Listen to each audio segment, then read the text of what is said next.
O Agenciamentos Contemporâneos é uma iniciativa do Laboratório de Filosofia, Ciências Humanas e outros sistemas de pensamento, que conta com a parceria do Programa de Pós-Graduação Profissional em Filosofia, Núcleo Montes Claros, e o apoio da Coordenação Didática do curso de Filosofia da Unimontes.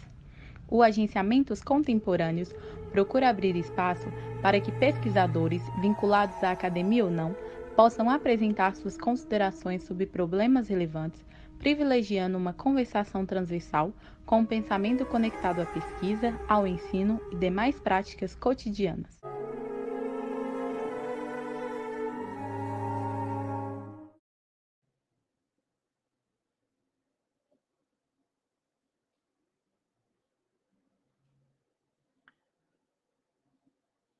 Sessenta por cento dos jovens da periferia, sem antecedentes criminais, já sofreram violência policial. A cada 4 pessoas mortas pela polícia, 3 são negras. Nas universidades brasileiras, apenas 2% dos alunos são negros. A cada 4 horas, um jovem negro morre violentamente em São Paulo e em todo o Brasil. Aqui quem fala é Primo Preto, mais um sobrevivente. Boa tarde a todos. Viva Racionais, viva Elvis Soares, viva o fim do mundo.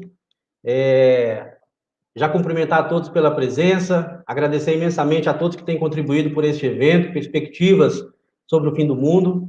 Hoje, com uma mesa belíssima nesse momento, agradecer a coordenação do evento, né, que tem feito todos os esforços para que a gente possa fazer bons diálogos, boas conversas. São conversas sobre temas urgentes da nossa condição, do nosso presente, do nosso tempo, da nossa sociedade brasileira, e é isso que nos interessa. Já quero, de cara aqui, convidar a primeira intervenção dessa mesa, né? A Ana Mércia, aqui presente.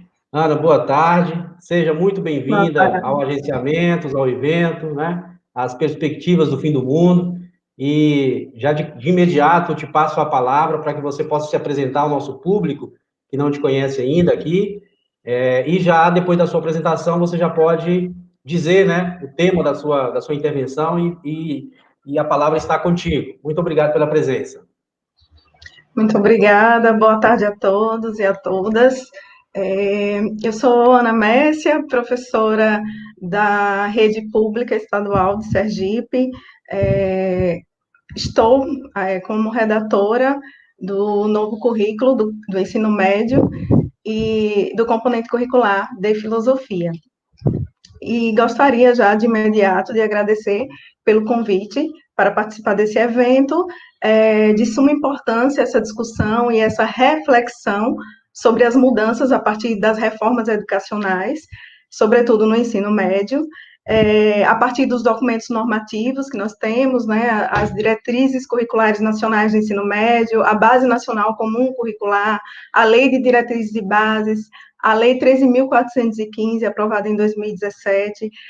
Sabemos que essas mudanças causam um impacto na formação, uma vez que os cursos de licenciatura formam professores para atuar em sala de aula. Isso exige uma mudança também das perspectivas didáticas, né, uma mudança na formação didática desses professores.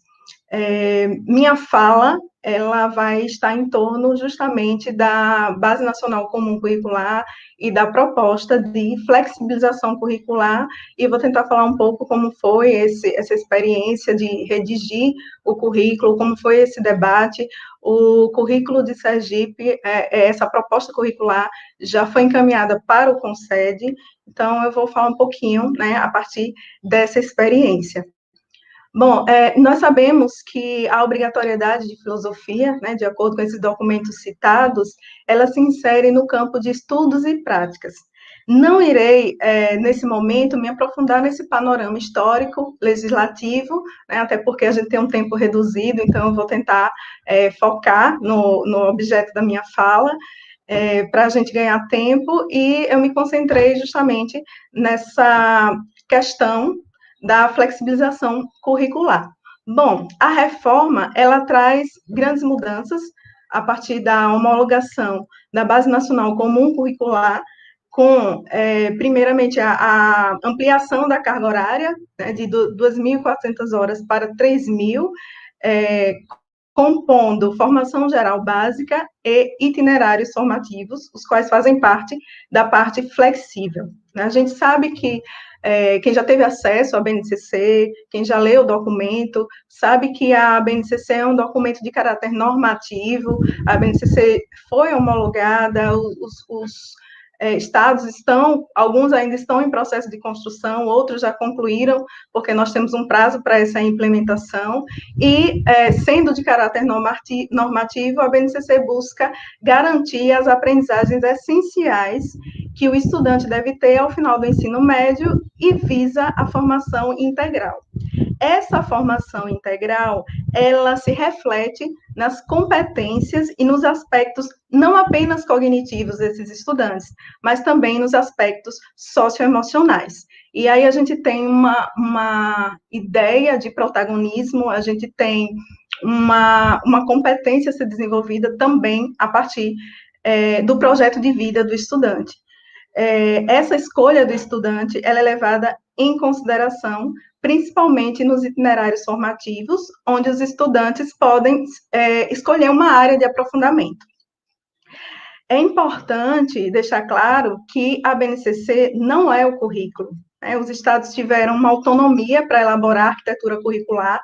Essa autonomia precisou levar em consideração a realidade local, como também o contexto e as características dos alunos, a partir também de uma avaliação diagnóstica, né, de uma orientação a partir, né, desse diagnóstico feito naquilo que o Estado precisa, né, em termos de elaboração curricular.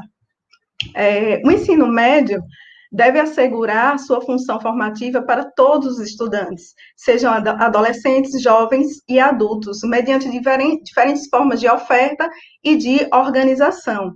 E, nesse sentido, os estados, as secretarias estaduais, puderam organizar seus tempos escolares em diversos formatos, anuais, semestrais, ciclos, módulos, sistema de crédito. Então, há uma diversidade de escolha nesse processo.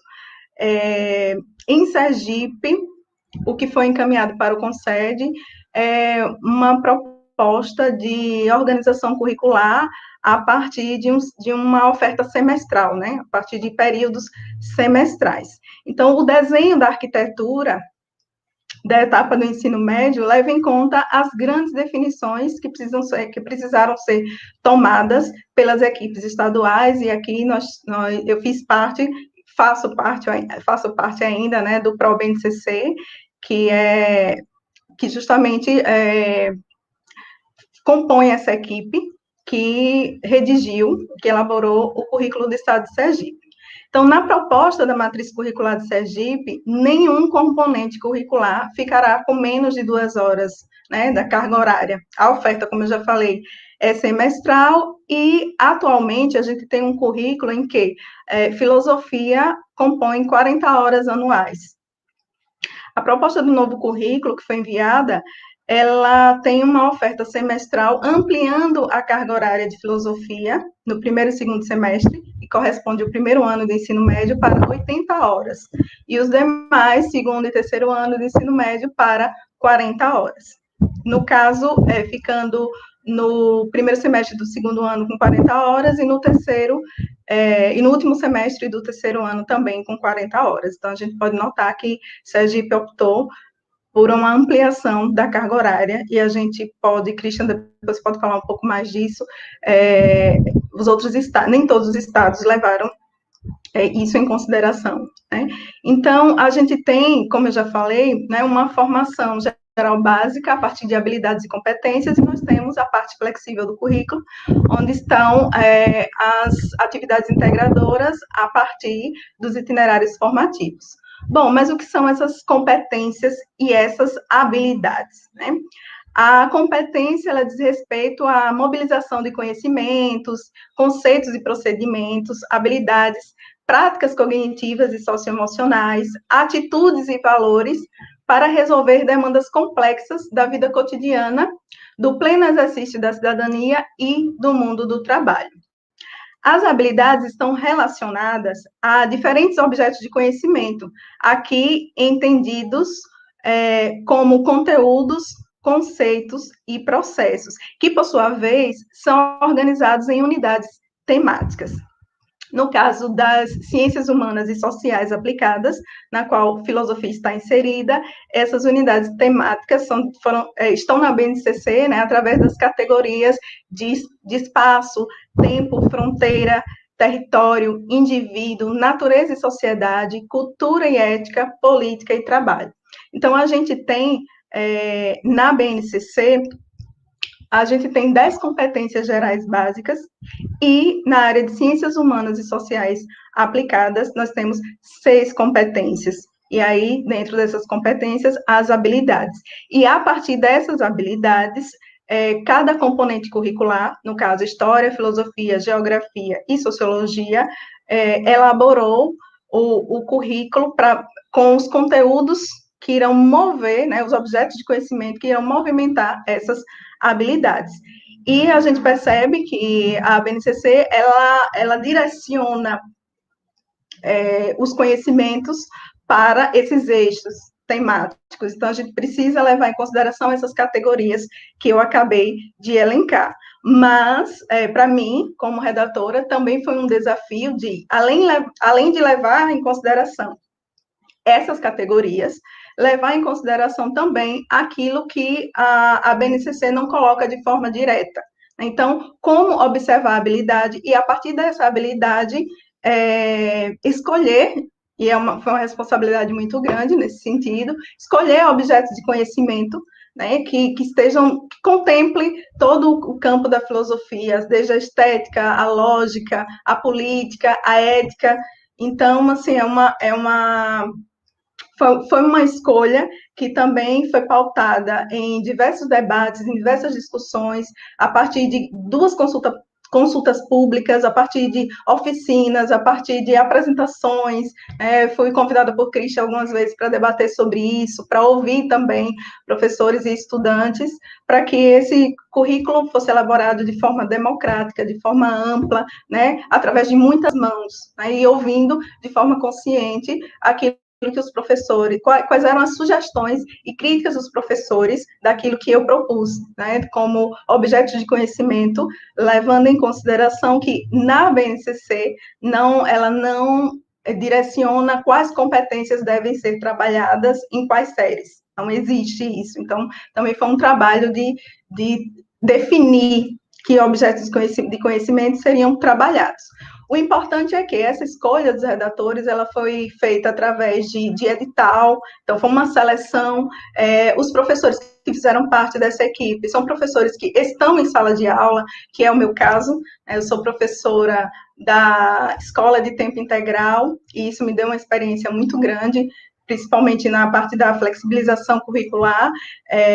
Eu sou professora da rede já desde 2016, então, assim, eu tenho esse contato com a sala de aula, e a partir dessa experiência, houve um amplo debate, um diálogo e uma construção de forma mais consciente do currículo. Bom, um detalhe importante é que a BNCC, ela dá autonomia para diversos formatos de unidades curriculares.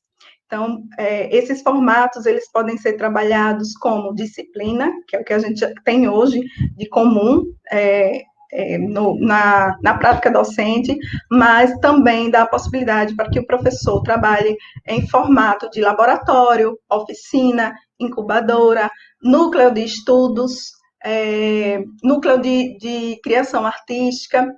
Então, amplia a possibilidade do professor desenvolver seu trabalho em sala de aula.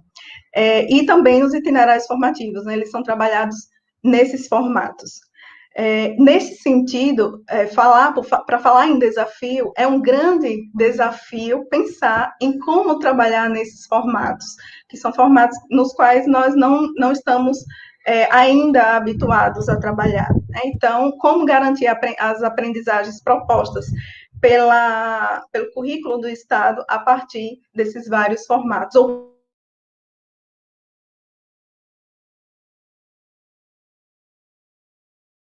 como escolher qual melhor nível. A flexibilização, ela tem um lugar na BNCC onde as habilidades elas são apresentadas sem uma indicação de seriação, como eu já falei. Então, isso permite flexibilizar a definição anual dos currículos e as propostas pedagógicas em cada escola. Então, atendendo todos os direitos e objetivos de aprendizagem instituídos na BNCC, as instituições e redes de ensino podem adotar diversas formas de organização e propostas de progressão que julgarem pertinentes ao seu contexto. Os itinerários formativos e as opções de escolhas dos estudantes são parte importante dessa flexibilização, sendo que o grau de protagonismo estudantil na escolha do itinerário depende do modelo de flexibilização adotado pela rede. Então, a gente tem uma distribuição de uma matriz curricular composta por essa parte de flexibilização, que são os itinerários formativos. Existem itinerários formativos integrados, as eletivas, projeto de vida e os itinerários formativos por área. Então, cada área elaborou um conjunto de itinerários formativos a serem ofertados, que vão proporcionar o desenvolvimento, né, ampliar os conhecimentos que foram elencados ali a partir da formação geral básica. Então, os itinerários, eles são um aprofundamento. E o desafio é pensar por área de conhecimento, sobretudo nos itinerários formativos. Então, os itinerários formativos, Sergipe elaborou atividades integradoras, né, dentro dessa proposta de itinerários, a partir de uma interdisciplinaridade por área. Então, é uma proposta de diálogo entre área, para que haja um aprofundamento. Tá? Quem quiser pode dar uma olhada, pode ter acesso, né? Inclusive, houve um curso de formação, um curso EAD de formação para a implementação do novo ensino médio, em que os professores puderam ter acesso a esses documentos e puderam fazer propostas de mudanças, de intervenção, críticas ou sugestões. Bom, os itinerários, eles são um conjunto de unidades curriculares que possibilitam o protagonismo do estudante, que poderá ter opções de escolha para, como eu já falei, aprofundar seus conhecimentos e se preparar para o prosseguimento de estudos e para o mundo do trabalho. Bom, os itinerários formativos podem ser, como eu já falei, estruturados como foco em uma área de conhecimento, na formação técnica e profissional, ou também, e precisam mobilizar competências e habilidades de diferentes áreas, levando em consideração 4 eixos estruturantes para esses itinerários. Então, esses eixos, né, são investigação científica, processos criativos, intervenção sociocultural e empreendedorismo. Então, esses eixos precisam ser levados em consideração, e existem documentos que nos guiaram na formulação e na sugestão desses itinerários, né, dessas atividades integradoras que compõem esses itinerários. E é importante ressaltar que a escola tem autonomia para construir os itinerários. Não é uma imposição do currículo, é uma proposta de um leque de opções que as escolas podem escolher ou elaborar os seus itinerários. E, como já é feito hoje nas escolas de tempo integral, elaborar também proposta de disciplinas eletivas, mas levando em consideração tudo aquilo que propõe a BNCC. Então, o ensino médio, além de desenvolver esse aspecto do protagonismo juvenil, ele é orientado pelo projeto de vida como estratégia de reflexão sobre a trajetória escolar na construção das dimensões pessoal, cidadã e profissional do estudante. Então, o projeto de vida, ele não deve ser confundido, por exemplo, com a escolha profissional, mas também não está desvinculado dela. O jovem brasileiro pode escolher entre diversos percursos de formação, nos quais ele vai desenvolver o seu projeto de vida.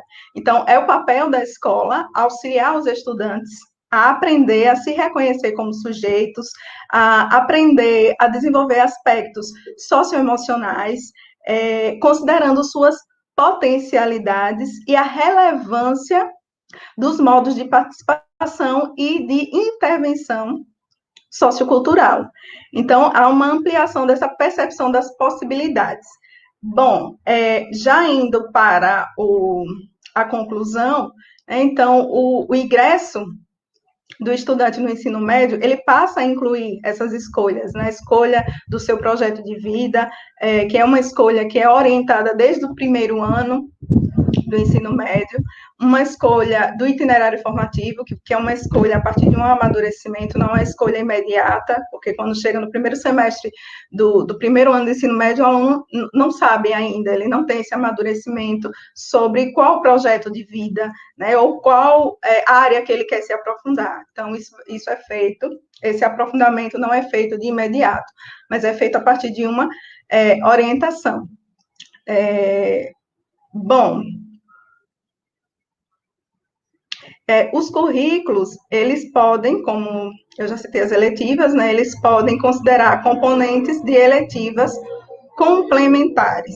Essas eletivas, elas podem ser elaboradas pela escola, pelos professores, levando em consideração a realidade local e levando em consideração também qual é o projeto de vida do aluno. Então, isso precisa ser, os alunos precisam ser ouvidos, né, sobre aquilo que eles querem em relação ao projeto de vida deles e ao aprofundamento das áreas de conhecimento. E isso é feito a partir de todo um diagnóstico das escolas, como é feito em algumas escolas piloto e algumas escolas de tempo integral. Bom, então, assim, para resumir, a gente percebe que são muitas mudanças. Pensar em protagonismo, pensar em projeto de vida, em itinerário formativo, em eletiva, não é algo fácil. E aí a gente precisa se apropriar desses documentos, a gente precisa estar em amplo debate.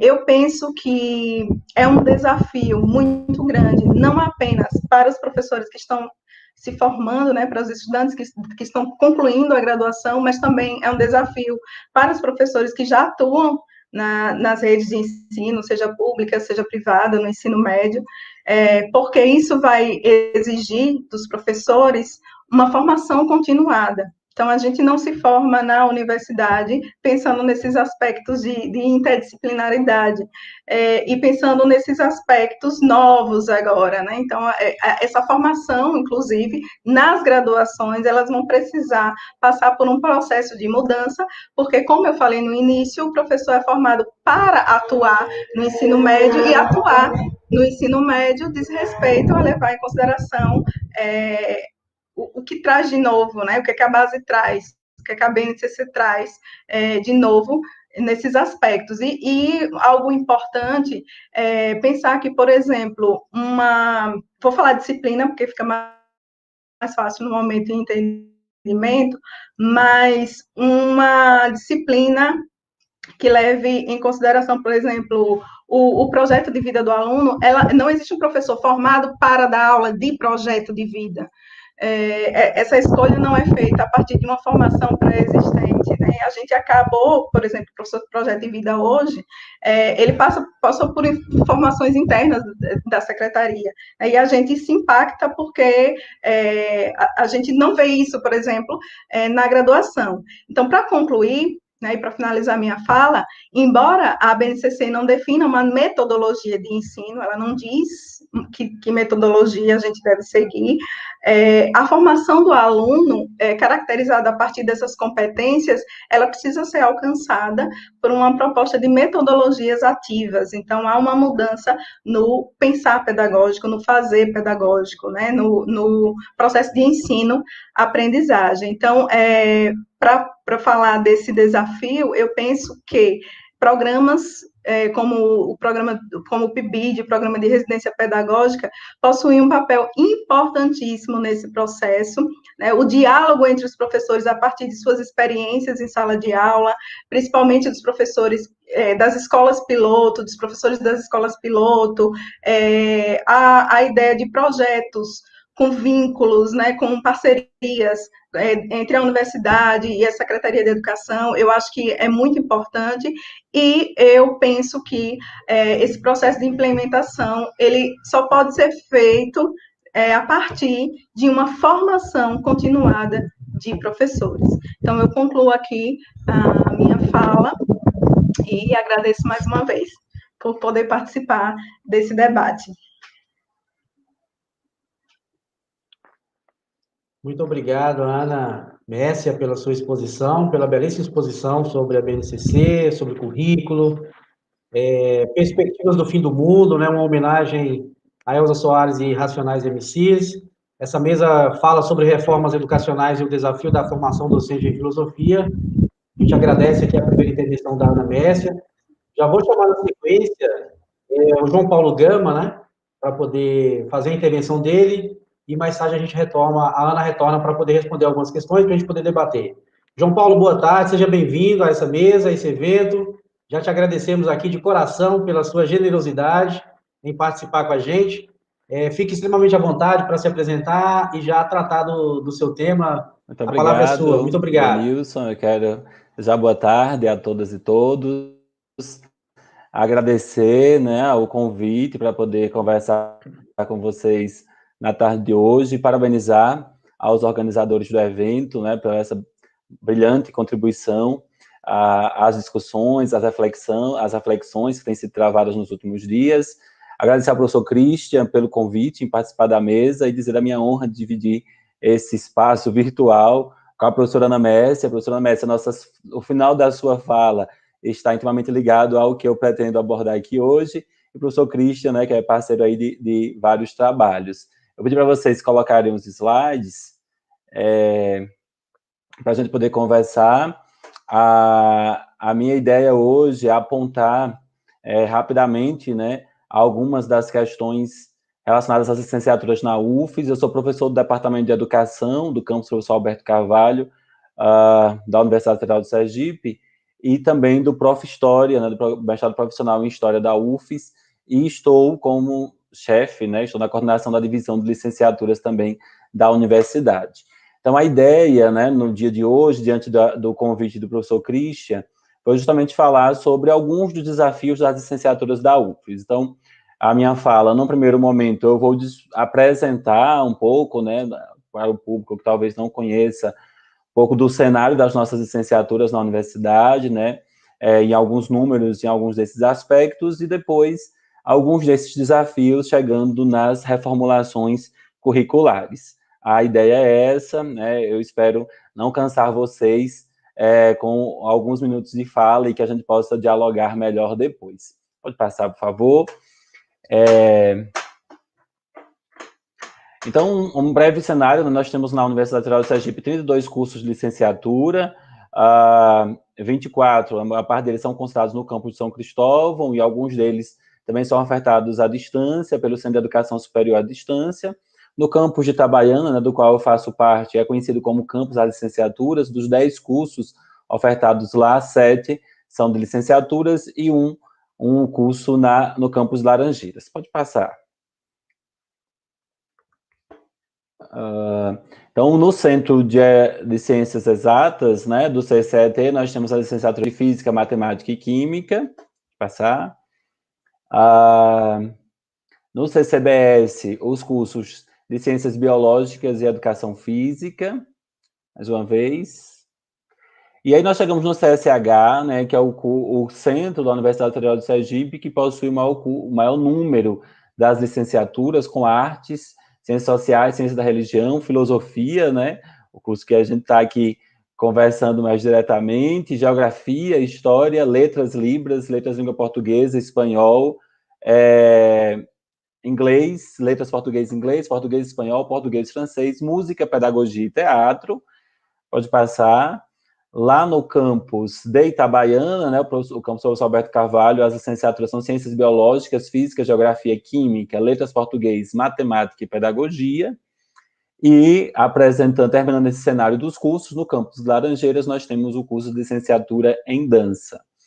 E aí, um primeiro aspecto para a gente pensar nas licenciaturas da UFES, pode passar, por favor, é com relação às matrículas, né? Então, nós temos um significativo número de matrículas, né? Dos quase 30 mil alunos da universidade, nós temos 7 mil alunos matriculados nas licenciaturas agora, no período 2020.1.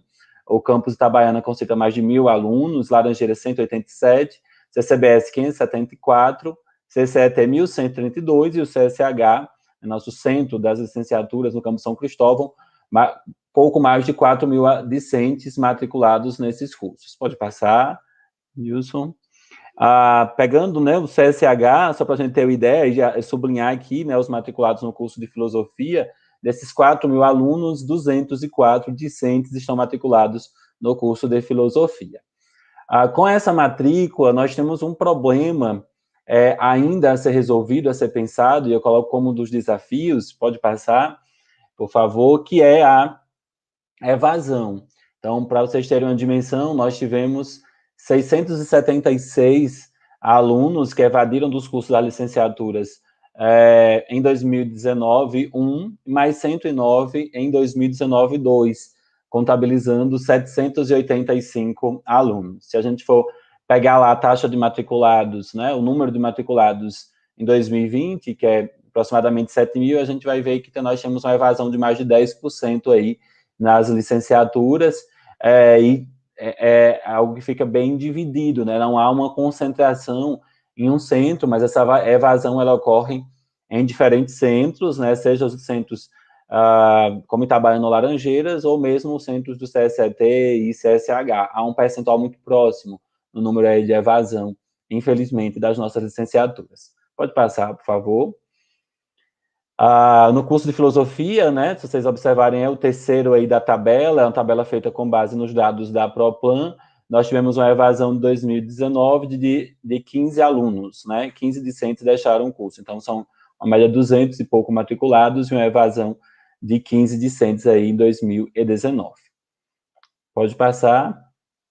E aí eu chego no ponto dos desafios, né, apresenta um cenário maior, né, só para vocês terem uma dimensão rápida desses números, esses nomes dos nossos cursos de licenciaturas e desses desafios. Eu vou pincelar 3 grandes desafios, que é justamente o ENAD, o diálogo com a educação básica, e aí, Ana Messia, nossas falas, elas dialogam um pouco, né, porque a importância das licenciaturas dialogarem com a educação básica, e as reformas curriculares, né? Como é que os cursos têm enfrentado ou não o desafio das reformas curriculares, uma vez que nós tivemos uma resolução de 2015, né, para efetivação dessas mudanças, poucos cursos realizaram, e agora nós temos uma nova resolução de 2019, já também sugerindo não, né?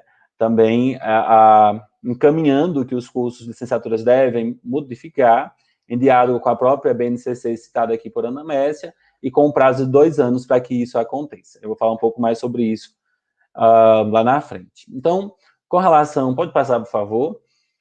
Com relação ao ENAD, nós estamos, né, 2020 seria um ano do ENAD para as licenciaturas, aí eu trouxe um quadro geral, só para vocês terem uma ideia dos 3 últimos ENAD, e aí eu vou tentar explorar alguns desses pontos. Então, 2020, agora em novembro, nós teríamos Pode passar. Nós teremos o ENAD das licenciaturas, o ENAD foi cancelado, mas está certo que o ENAD acontecerá em 2021, pelo menos é esse o encaminhamento, né, por conta das questões da pandemia, ainda não se tem a data, mas a nota que o Ministério da Educação divulgou foi cancelando e mudando para o primeiro semestre de 2021, muito possivelmente a realização desse exame. Então, com relação aos ENADs anteriores na Universidade Federal do Sergipe, para vocês terem uma dimensão, de 2003 a 2015, nós não tivemos nenhum curso com conceito 5, somente um curso com conceito 4, né? Lembrando que o conceito 5 é o conceito máximo do ENAD. Pode passar, por favor. Conceito 3, nós tivemos 15 cursos, né? Aí estou falando de dados de 2013 a 2015. Inclusive, o curso de filosofia estava no conceito 3. Pode passar, por favor. E com o conceito 2, nós tivemos 5 cursos aí de 2013 a 2015. E com o conceito 1, somente um curso. Então, a UFES estava nesse ENAD com a média, a maior parte dos cursos estavam com o conceito 3, incluindo aí o curso de filosofia. Pode passar. E aí, no ENAD seguinte, né, que é 2016 a 2018, e aí aumentou o número de cursos avaliados, nós estávamos com 22, e aí passamos a ter 29 cursos avaliados, continuamos com nenhum curso, não tivemos nenhum curso com conceito 5, mas aumentamos os cursos com conceito 4, e aí de 6 cursos. Eu quero abrir um parênteses para dizer que eu tenho minhas críticas e ressalvas, né, ao ENAD, e uma série de objeções mesmo, à maneira como o ENAD avalia os nossos alunos, mas é uma avaliação que diz muito para nós, inclusive da própria vida, né, da própria dinâmica de autorização e de regulamentação do curso. Pode passar, por favor. Com o conceito 3, nesse último ENAD, nós passamos a ter 12 cursos, pode passar. Com o conceito 2, 11 cursos, inclusive aí o curso de filosofia, né, que passou a ter o conceito 2, pode passar, slides. E aí, fazendo uma análise, né, desses últimos ENADs, nós temos 8 cursos que elevaram os seus conceitos, né, seja de 3 para 4, ou de 2 para 3, ou mesmo o curso de educação física que saiu de 1 para 3, ou química que saiu de 2 para 4, pode passar. E outros cursos que diminuíram o conceito de 3 para 2, né, artes visuais, filosofia, letras, português, matemática e pedagogia.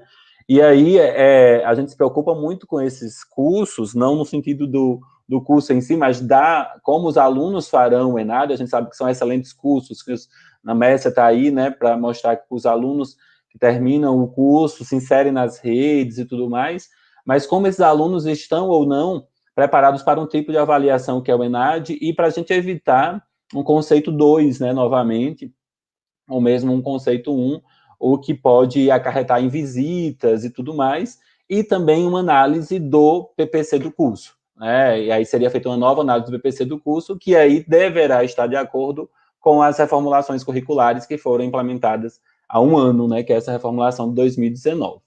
Pode passar. Alguns cursos que mantiveram o mesmo conceito, nós tivemos 8 cursos que mantiveram esse conceito aí na UFES. Pode passar, por favor. E aí nós chegamos, né, nessa resolução, que aí eu coloco esses desafios que eles estão bem imbricados, né?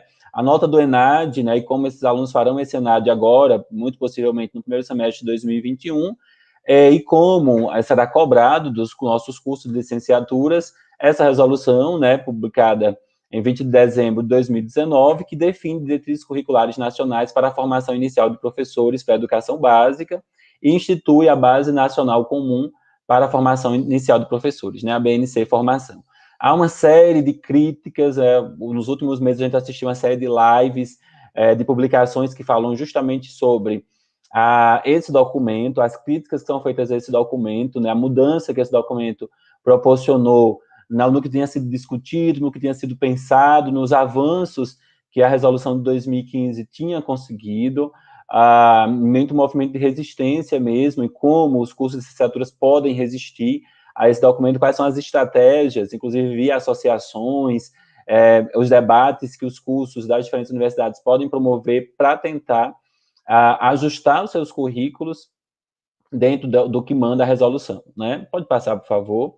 E aí, o documento é um documento enorme, mas diante da proposta da mesa, e aí fazendo, né, um link que o Cunha Mércia já colocou aqui, uma das grandes mudanças é justamente essa, né? Pela resolução, as licenciaturas, de uma forma geral, elas serão divididas, o curso deverá ser dividido em 3 grupos. O grupo 1, com 800 horas para a base comum, que compreende os conhecimentos científicos, educacionais e pedagógicos, e fundamenta a educação e sua articulação com os sistemas das escolas e as práticas educacionais. São 800 horas aí para esses fundamentos.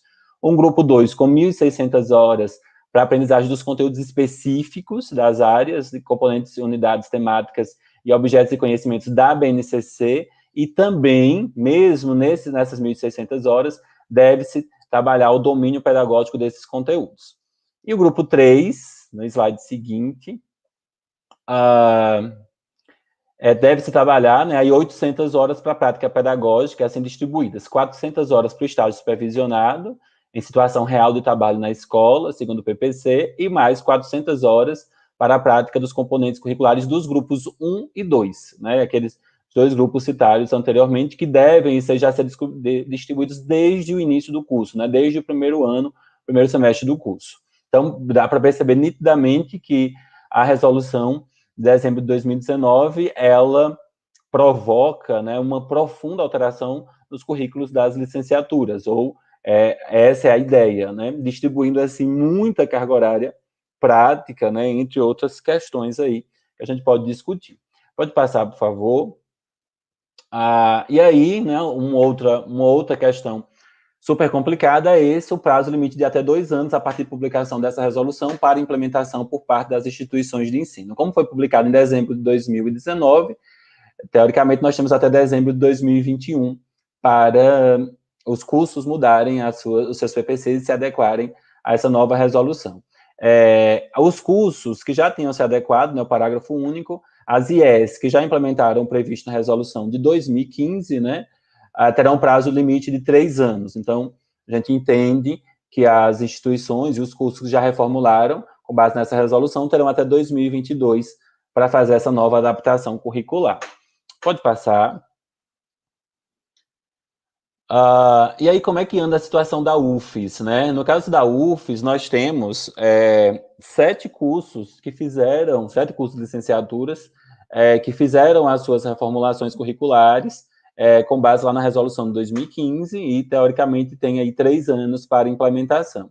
Nós temos em processo, em fase final de reformulação, mais 5 cursos, e a maior parte das licenciaturas da Universidade Federal de Sergipe, nesses 5 anos, né, entre 4 anos, entre 2015 e 2019, não encaminharam, né, seus projetos de reformulações curriculares.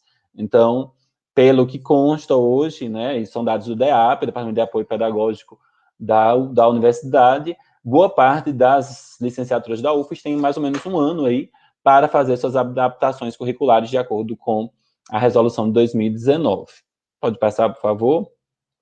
E aí, os cursos que foram reformulados, dá para a gente perceber aí que foi Ciências Biológicas de Itabaiana, Dança de Laranjeiras, Física Itabaiana, Física também do CCT, Química dos 2 campi e Teatro. E em processo nós temos Educação Física, Letras, Libras, Matemática Itabaiana, Matemática do CCT e Pedagogia Itabaiana, que estão concluindo as suas reformulações. Então, do campus de Itabaiana, dos 7 cursos, 5 terminaram ou estão em processo para finalizar, e do CSET os 3 também estão aí, 2 já concluíram e 1 está em processo para terminar sua reformulação, e aí ter início uma nova etapa, né, de mudança curricular, pensando na resolução de 2019. Pode passar, por favor. E aí eu caminho para o último ponto da minha fala, que é justamente o diálogo das licenciaturas com a educação básica, né? Certamente, essa carga horária grande aí que nós temos para a execução dos estágios, para trabalhar os conhecimentos pedagógicos, nós temos programas como o PIBID, que temos hoje na UFES 456 bolsas, residência pedagógica também 456 bolsas, alunos bolsistas dos cursos de licenciatura, e recentemente implementado na UFES o PROLICE, né, um projeto de apoio pedagógico para os licenciandos na escola, com mais 150 bolsas. No total, nós temos mais de 1.000 licenciandos que fazem parte de programas de formação inicial de professores. O PROLICE, para quem não conhece, é um programa que é formado por coordenadores da Universidade Federal de Sergipe, professores da UFES, que orientam um grupo de 6 alunos da sua licenciatura, né, licenciatura da qual faz parte, a realizar um trabalho envolvendo diretamente em uma escola de educação básica. Nós lançamos o edital em agosto e os trabalhos começaram agora em novembro de 2020. Pode passar.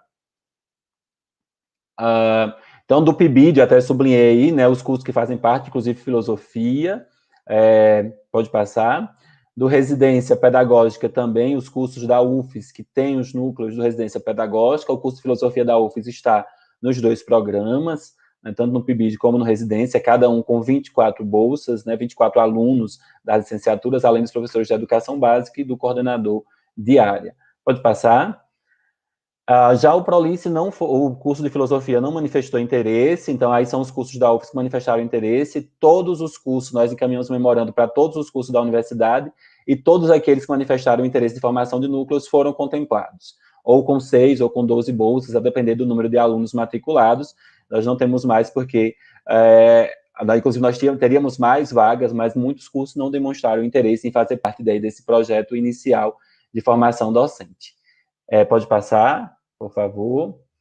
E aí, meu tempo está esgotando, né, pincelando alguns desses desafios, né, diante do que foi apresentado, penso que nós precisamos ressignificar a formação docente, né, um dos grandes desafios que nós temos hoje, é justamente ressignificar essa formação docente a partir das diferentes realidades dos nossos alunos, trabalhar de maneira interdisciplinar, com foco nas áreas do conhecimento. Então, o que a Ana Messia traz aqui, acho que nós precisamos também conversar nas licenciaturas, como podemos dialogar entre as áreas, construir um currículo que proporcione aprendizagens vivenciais pelos cursos e entre os cursos, precisa, sim, discutir e conversar entre os cursos da UFES, discutir sobre a BNCC, sobre essa resolução de 2019, resistir o que a gente considera que não deve incorporar, né, mas precisamos discutir, dialogar sobre ela, e ver de que melhor forma a gente vai formar nossos alunos das licenciaturas para realmente trabalhar e atuar na educação básica. Penso eu que programas de formação inicial docente, como o PIBID, Residência, ou mesmo o ProLice, recém-implementado na Universidade Federal do Sergipe,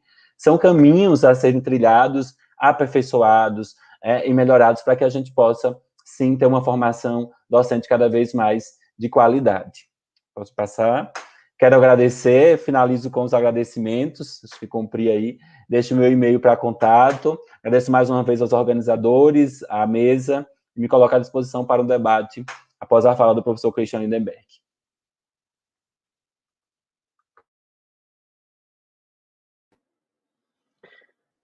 Aleluia, aleluia, Racionais está no ar, filhos da Elza Soares, Racionais, grande homenagem.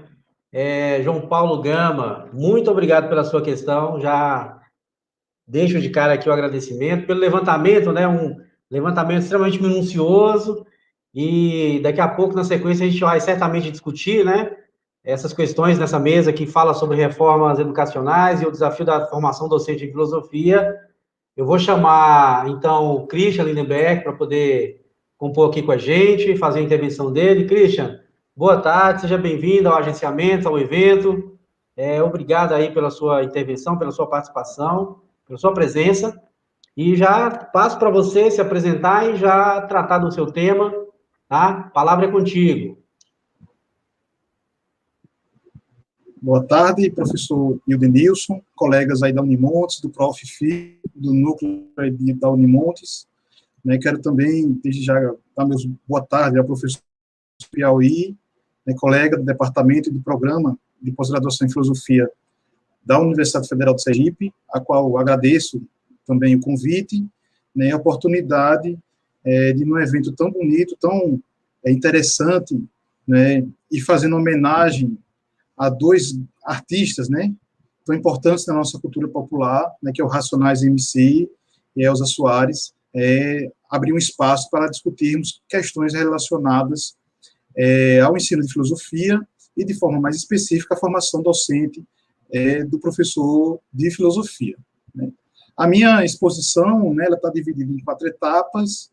Eu vou pular, basicamente, 2, por conta das contribuições, das belas contribuições, diga-se passagem, feitas pela professora Ana Messia, quando ela enfatizou, basicamente, a questão da BNCC e as implicações da BNCC no ensino de filosofia, e outra parte também que eu vou, digamos assim, pular, relacionada à BNC Formação Docente, que também, de forma brilhante, foi exposta pelo professor João Paulo. Então, vou centrar o grosso, digamos assim, da minha exposição, que, repito, inicialmente estava previsto em 4 etapas, nas 2 etapas finais. E vou falar especificamente dessas 2 etapas, na condição, né, de professor, eu também faço parte, né, do Profifilo, né, do Núcleo da Federal do Pernambuco. Eu vi aqui no chat, né, que tem colegas do Maranhão, colegas aí da Unimontes, né, além dos colegas aqui da Universidade Federal do Sergipe, né. Eu também estou tendo a oportunidade de ser coordenador institucional, né, do programa Residência Pedagógica da universidade, né. Já fui coordenador do Núcleo de Filosofia e agora eu estou como coordenador da universidade, né, e estou falando isso porque eu vi também alunos residentes, né, de filosofia, que fazem parte do programa Residência Pedagógica, e também por ser área de meus estudos, né, minhas pesquisas, né, principalmente na área de filosofia da educação e ensino de filosofia, né. Então, um tema que a gente tem, né, pesquisado, tem estudado, e, bom, nesse curto espaço de tempo, minha ideia é socializar algumas informações. Eu peço, Ildenício, como eu dividi em 4 etapas, então eu vou precisar pular alguns slides, né. De antemão, eu peço que apresente logo primeiro, né, o que é o novo ensino médio, né, por favor, para compartilhar aí a tela, né. Próximo slide, por favor.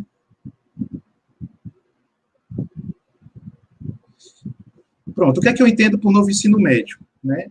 A Lei 13.415, que instituiu a escola em tempo integral, né, como o Ana Mestre já falou, colocou a filosofia, né, o ensino de filosofia na educação básica como estudos e práticas, as diretrizes curriculares nacionais, né, que é um documento que foi aprovado, homologado e aprovado junto com a BNCC do ensino médio no final de 2018, e que na prática regulamenta os casos omissos, tanto na Lei 13.415, mas principalmente na BNCC do ensino médio.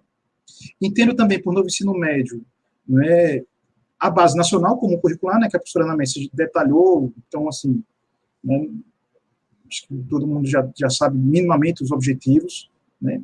A Política Nacional de Avaliação da Educação Básica, né, que está sofrendo alterações, né, inclusive o Enem, nas próximas edições, deve se organizar já com base nas áreas de conhecimento contidas na BNCC, e o quinto e outro documento, né, somado aos outros 4, né, é o Plano Nacional do Livro Didático, né, que é a maior política de livro didático do mundo, né. Só para vocês terem estima-se que de 2018 até esse ano foram distribuídos 10 milhões de livros de filosofia, né, para os estudantes secundaristas do país, só de filosofia, né, e esse programa está sendo alterado, né, saiu edital no início do ano, e esse edital já foi organizado, já está sendo articulado e aprovado o material didático já na BNCC, né. Então, por novo ensino médio, né, de forma resumida, eu considero esse conjunto, né, de mudanças que estão acontecendo desde 2017 na legislação educacional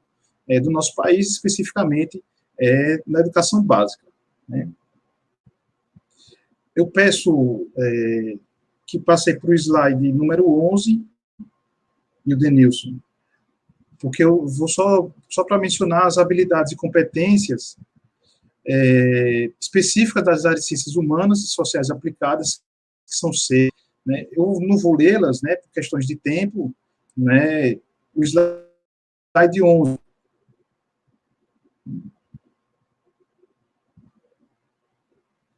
Está no arquivo, né, mas eu não vou lê-lo, né, porque são 6 habilidades, mas eu quero enfatizar o seguinte: tudo que está sendo modificado no ensino médio, né, de 2017 para cá, com base nesse novo ensino médio, né, que eu acabei de definir, né, vai ter essas habilidades e competências como elementos norteadores, né.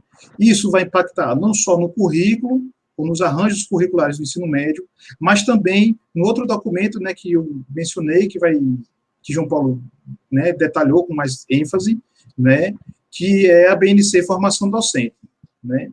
Então, tá aí os slides, né, as habilidades 5 e 6, né, antes tem a 3 e a 4, né, e a 1 e a 2. Então, são essas 6 habilidades que vão nortear toda a política, né, direcionada, repito, para a educação básica, né, o arranjo curricular, mas também aquelas relacionadas à formação docente. Pronto.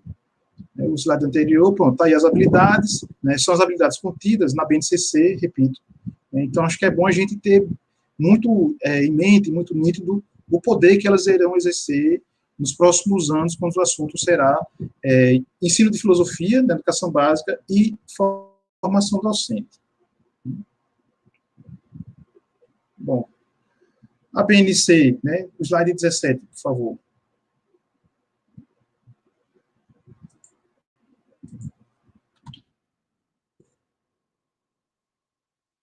Pronto, aí, né, então, a BNC Formação Docente, né, que o João Paulo já comentou, né, as ideias principais no que se refere à distribuição da carga horária, né, vou passar muito rapidamente por essa etapa, né, porque o professor João Paulo já fez de forma muito detalhada, né, o destaque dos pontos principais, né, dando ênfase, principalmente, à questão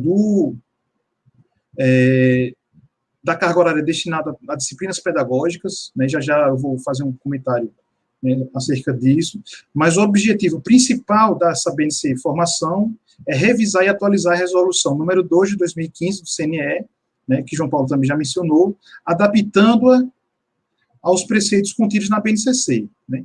Então, eu falei agora há pouco nessa ideia, né, da educação básica, da reforma do ensino médio, né, do novo ensino médio, né, das habilidades e competências da área de ciências humanas e sociais aplicadas, e como isso vai impactar na formação dos professores.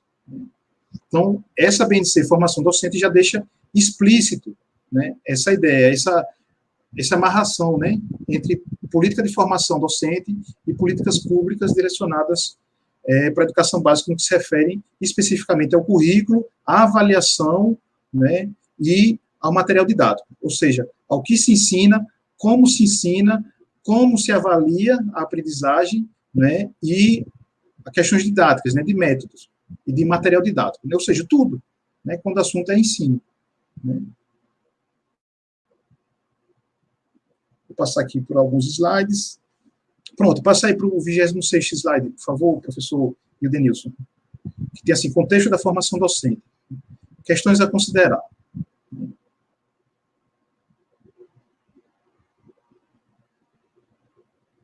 Pode passar, por favor. Pronto. Próximo, por favor. Pronto, então, eu já estou aqui na terceira parte, digamos assim, né, da minha organização. Né. Recupero um documento, né, de 2011, se eu não me engano, que é a Diretriz Curricular Nacional para o curso de Filosofia, né, que aponta os caminhos, né, norteadores dos currículos, dos cursos de licenciatura. Né. Essa legislação não foi revogada com a BNC Formação Docente, é bom deixar isso registrado, mas, por outro lado, né, ela não nos dá muitos espaços no que se refere ao detalhamento, né, dos currículos, né, como tem a BNC Formação Docente. Mas o fato concreto é que os cursos de filosofia, né, devem ser compostos por disciplinas teóricas e práticas, contemplando os componentes específicos, pedagógicos, atividades complementares e, no caso das licenciaturas, o estágio supervisionado. Né. Próximo slide, por favor. Na parte dos componentes específicos, a resolução, né, afirma que o elenco tradicional das 5 disciplinas básicas, né, história da filosofia, teoria do conhecimento, as grandes áreas, né, tem se comprovado como uma sábia diretriz. Né. Geralmente, os cursos de licenciatura, ou de graduação, bacharelado, licenciatura tem esse tronco, né, comum. Né. E, no caso das licenciaturas, né, devem ser incluídas matérias direcionadas à educação básica, como as didáticas próprias de cada conteúdo e as pesquisas que as embasam. Né. Passa aí o próximo slide, 2, por favor. Pronto, isso aí. Entretanto, né, isso, correto. Obrigado. Entretanto, e aqui eu recorto uma citação, né, feita por um estudo da professora Patrícia Velasco, né, da UFABC, publicado ano passado. Os temas e problemas filosóficos não costumam ser considerados nos cursos de graduação em filosofia em relação com suas implicações e seus direcionamentos para o ensino, diz a professora Patrícia. Né. E isso tem um fator, né, um motivo. Né? Próximo slide, por favor. A tradição universitária brasileira considera as questões do ensino de filosofia como de ordem exclusivamente pedagógica. Nos cursos de formação de professores, estabelece estabelece-se uma nítida cisão entre as disciplinas filosóficas, né, muitas delas, né, vinculadas também ao bacharelado, e as disciplinas educacionais, as quais versam sobre didática, políticas educacionais, psicologia da educação e práticas de ensino, sendo ministradas geralmente por discentes de várias licenciaturas. O próximo slide. Ainda nessa análise, né, da realidade do ensino de filosofia e da formação, melhor dizendo, de professores em filosofia, a professora Paula Ramos, da Unesp, né, um estudo desse mais antigo, afirmou que há uma histórica separação entre bacharelado e licenciatura, duas modalidades que se apresentam com finalidades distintas. Certo, mas porque o licenciado em filosofia é o único a ter que enfrentar questões acerca do ensinar e do aprender filosofia, se estas seguramente são questões inerentes ao campo filosófico, né? Então, tem uma discussão, né, que parece que só o licenciado em filosofia vai trabalhar com ensino, mais especificamente o ensino na educação básica. Então, ela faz essa ponderação. Próximo slide, por favor, né, outra citação da professora Paula nessa reflexão. Mesmo a partir de uma visão pouco problematizadora acerca do ensinar e do aprender filosofia, o bacharelando deve lidar com aprender filosofia em seu curso de graduação e, caso venha se tornar um professor do ensino superior, terá que enfrentar o ensino de filosofia que, até então, parece unicamente objeto daqueles que irão ministrar aulas no ensino médio, ou, poderíamos dizer, na educação básica. Então, isso é uma discussão, né, que vez ou outra eu participo e, enfim, né, comento, né, é que qual é o destino dos graduados em filosofia? Estou falando aqui dos bacharelados, dos bacharéis, dos futuros bacharéis em filosofia e dos futuros professores da educação básica em filosofia, dos futuros licenciados. É um ensino.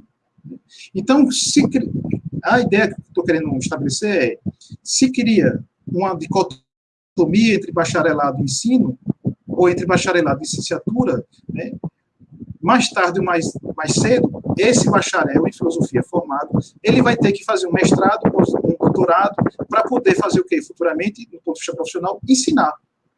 Então, eu penso que os currículos, né, dos cursos de filosofia, né, precisam cada vez mais, os cursos que eu estou falando, licenciatura e bacharelado, precisam cada vez mais unir essa questão dos conteúdos científicos específicos com os conteúdos pedagógicos. O mestrado profissional, por exemplo, eu fico muito à vontade, porque tem colegas, né, muito mais à vontade, porque tem colegas também do mestrado profissional de outra instituição, no caso da Unimontes, né. O mestrado profissional é uma prova muito concreta de que é possível nós formarmos pesquisadores em filosofia, né, e profissionais capacitados para ensinar a filosofia. Se é possível fazer isso num curso de mestrado, por que é que nós não fazemos isso no curso já de graduação? Isso é um desafio. Acho que é um negócio que a gente precisa, né, meus colegas, alunos, né, professores que trabalham com filosofia, pensar. Né, é acabar com essa dicotomia entre bacharelado e licenciatura, que é muito forte, até por conta da nossa cultura bacharelesca, da cultura bacharelesca existente nas universidades em nosso país. O próximo slide, por favor. E isso, né, se manifesta, né, na distribuição dos docentes por disciplina, né, na educação básica brasileira. Isso é o último censo educacional. Vocês estão vendo aqui filosofia, né, esse verde mais escuro, né, é o percentual de professores de filosofia formados em licenciatura em filosofia, que ensinam filosofia no ensino médio, então na casa de 38%, mas você tem 3,6%, que é esse verde mais claro, de formados em filosofia, mas são bacharéis em filosofia, e não tem a complementação pedagógica. Um conjunto muito grande, né, praticamente de um terço, de profissionais de outras áreas do conhecimento, então, sociologia, história e geografia, preferencialmente, que são licenciados, mas não têm o conteúdo específico, a formação específica em filosofia, mas têm o conhecimento pedagógico, né, porque fizeram licenciatura. Então, essa é a realidade do corpo docente que ensina filosofia hoje no Brasil. Né? E tem um grupo mais restrito, né, composto por 10%, né, basicamente, que são profissionais de outras áreas que não é da licenciatura, né, que esse amarelo ou esse laranja, né? E esse vermelho aqui são profissionais que ensinam filosofia que sequer têm ensino superior. Mas, pensando nesse contingente aqui, né, há um universo muito grande, digamos assim, a ser explorado no que se refere a essa formação inicial dos professores, mas, principalmente, pensando no hoje, a formação continuada dos professores de filosofia. E essa dicotomia, digamos assim, ou esse trato, como se acontece hoje no Brasil nas licenciaturas em filosofia, me provocou, né, de tal modo, digamos assim, que eu fui fazer um levantamento, né, fiz, na verdade, um levantamento da realidade das licenciaturas em filosofia, né, nas universidades federais. Né, foi o universo, né, que eu recortei, né, digamos assim. E eu fiz percebi algumas situações delicadas, digamos. Né. Próximo slide, por favor, professor Denilson. No que se refere ao estágio supervisionado, né, hoje a legislação, né, destina 420 horas para a realização dos estágios. Né. Foram 44 cursos avaliados, né, que é esse universo que eu mencionei, né, cursos de filosofia, de licenciatura em filosofia nas universidades federais. Então, praticamente, todos os cursos têm estágio tem 2 estágios, né, ou seja, divide as 420 horas em dois semestres letivos. Né, e aí vai diminuindo o número de cursos à medida que aumenta a quantidade de estágios. O próximo, por favor. Pronto. Esse gráfico é o que me deixou, digamos assim, os poucos cabelos que ainda eu tenho em pé. Né? O número de disciplinas da área ensino de filosofia por curso nas universidades federais. Curso de licenciatura em filosofia. Em 8 cursos de filosofia, inclusive da Federal de Sergipe, que é o que eu faço parte, não tem uma disciplina da área ensino de filosofia. Já eu vou dizer para vocês quais são essas disciplinas. Em 15 instituições, 15 outros cursos de filosofia das federais, tem apenas uma disciplina. Aí, 2 disciplinas, 3 disciplinas, 4, 5 ou mais. Mas o que eu quero destacar é o seguinte, ó, de 44 cursos de licenciatura em filosofia, né, que formam professores de filosofia para a educação básica, 23 tem, no máximo, uma disciplina voltada para a área de ensino de filosofia.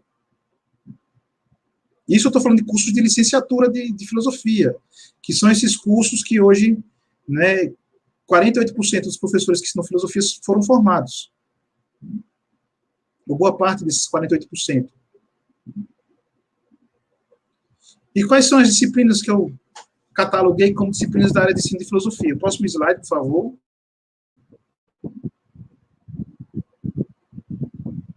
Então, aqui, né, eu não vou ler o quadro, porque é muito detalhado, mas as disciplinas são metodologia de ensino, prática de ensino de filosofia, didática da filosofia, seminário de ensino de filosofia, ensino de filosofia, filosofia do ensino de filosofia, laboratório de ensino de filosofia, pesquisas e ensino de filosofia e outros. Né? Então, essa aqui é a distribuição, né, a mais comum que acontece nos cursos que têm disciplinas da área de ensino de filosofia, a metodologia do ensino de filosofia. Então, aquelas disciplinas didática, legislação educacional, psicologia, eu não estou contando essas disciplinas, né, como matéria da área de ensino de filosofia. Próximo slide, por favor. Aqui o quadro, né, por Universidade Federal, né, então na parte azul, a quantidade de estágios, né, aquele que eu mencionei já agora há pouco, e o quadro laranja, né, as disciplinas por instituição, né, federal de ensino superior, nos cursos de filosofia da área de ensino de filosofia. O curso que tem mais é o curso de filosofia da Universidade Federal de Campina Grande. Né? Inclusive, eu conversei recentemente com meus colegas de lá do PROF, de lá, com o professor Flávio, né? Não sei se vocês aí da Unimontes conhecem, né, que ele é o coordenador do PROF lá, né? E eles estão reformulando o currículo lá de filosofia e a ideia é ampliar o número de disciplinas da área de ensino de filosofia. Aqui é o Federal de Sergipe, deixa eu só... Né? Aqui é a minha universidade, está aqui, ó, os 4 estágios e nenhuma da área de ensino de filosofia. E, para finalizar, né, que meu tempo está curto, acho que outro fator, próximo slide, por favor, que deve ser considerado, né, quando se pensa em currículo, né, quando se pensa em curso de filosofia, são as avaliações em larga escala. Né? Então, quando você conversa com colegas de geografia, de história, por exemplo, eles meio que é automática essa discussão. Né? Ou seja, há uma via de mão dupla, né, da educação básica com o nível superior na composição dos seus currículos. Essa prática não é muito comum na filosofia, até por uma questão óbvia, né? A filosofia virou disciplina obrigatória em 2008. Né? Então, a gente ainda está, nós somos ainda a primeira geração, provavelmente, que está tendo um acúmulo, né, de discussão direcionada para a questão do ensino de filosofia. O Prof. Filo mesmo tem 3 anos, né, começou em 2017, né, 4 anos. Né? Então, é algo que ainda precisa, né, a gente da comunidade filosófica brasileira, né, de forma geral, precisa acumular mais, vivenciar mais, né? Mas, de qualquer forma, acho que é bom considerar esse fator das avaliações em larga escala. Próximo, por favor.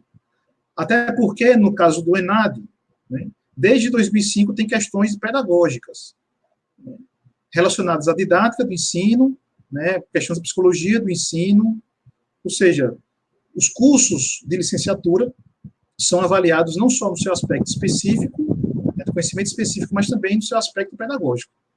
Né? E aí eu vou passar muito rapidamente, porque meu tempo já está sendo, né, já está finalizando. Próximo slide, por favor. Né? E eu montei gráficos a partir dos levantamentos que eu fiz, né, junto com minhas bolsistas, né, ao longo desses anos, né, para identificar as áreas que têm a frequência, né, por área temática e por tempo histórico das questões de filosofia, tanto no ENAD como no ENEM. Então, a abordagem temática, ou seja, por temas filosóficos, né, próximo slide, o ENAD, né, as 5 edições do ENAD, próximo slide, por favor.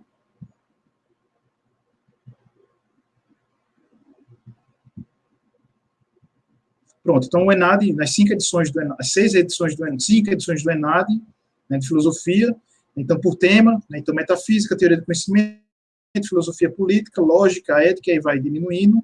Né. Filosofia e gênero, né, já teve incidência, né, de questões dessa área.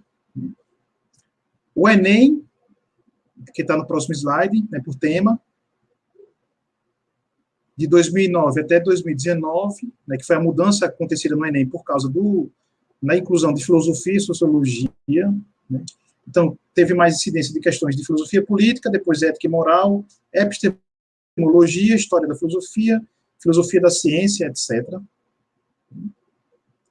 Quando a abordagem histórica, o próximo slide, por favor. Próximo.